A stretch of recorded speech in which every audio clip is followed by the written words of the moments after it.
Hello students, today I H.K. Sinha for class 10 going to complete the rest part of Nelson Mandela. Previously you were taught about the primary life and addressing in Pretoria.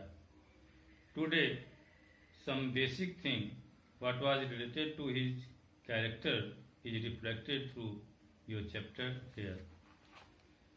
It's from these comrades in the struggle that I learned the meaning of courage. Courage is very important thing described by Nelson Mandela. He has described that courage is not to be exempted from fear, but when we conquer it, then it is really called courage. So courage is not only the absence of fear, but it's the trump upon fear. Nelson Mandela has extract on this topic in the 7th passage of this chapter. Next thing, he has also cleared that love is the real thing. It comes from heaven in our heart, but the hatred is produced in the circumstance in which we live. So, no any person is born on this earth having the hate with others, while love is the heavenly thing which is common in every people, in every heart.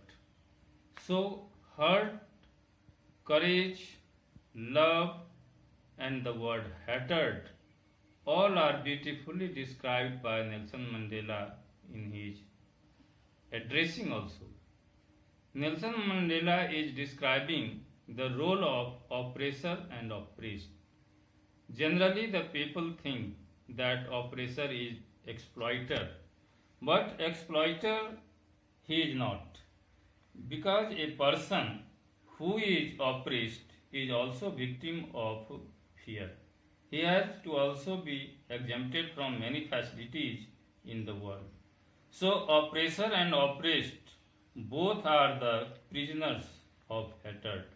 Nelson Mandela has cleared that if anyone oppresses us, he is absolutely guilty.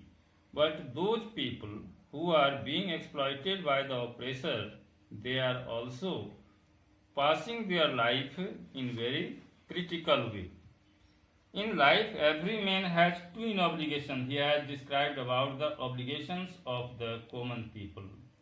Actually, in every country, the people have to obey two types of obligation.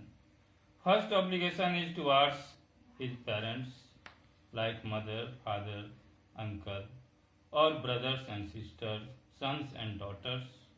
And second responsibility is to take care of the society, the community, the race, or whole the nationality. And in the world, most of the country obeys these two types of responsibility. But Nelson Mandela says that it is never possible in South Africa, because a person who wanted to obey this twin obligation had to be sent in the jail. They either had to save their parents or had to save the country.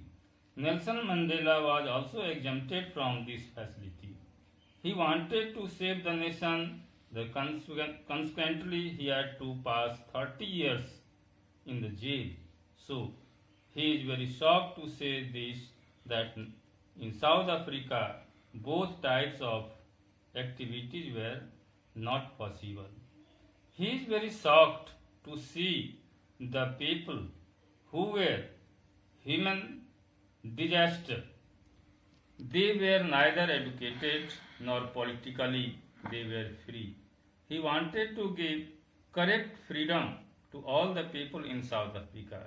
The constitution what he made in South Africa was based on secularism.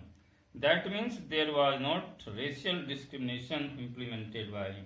He gave position to all the white and the black skinned people. The constitution were made for the equal rights and duty for the people. In this way, Nelson Mandela at last says that in future all the people will be free from any type of fear. They will enjoy the absolute freedom, what is the real freedom for them. Nelson Mandela again says that in the sky of South Africa, never, never and never again the slavery will return, because all the people of South Africa will now treated the same. All the black and the white will make a rainbowy scenario in South Africa. So this story is telling you about the removal of apartheid system and the great courage and long walk to freedom by Nelson Mandela. Thank you. This chapter is completed today. Now in next class you will get some questions and some assignment for solving it.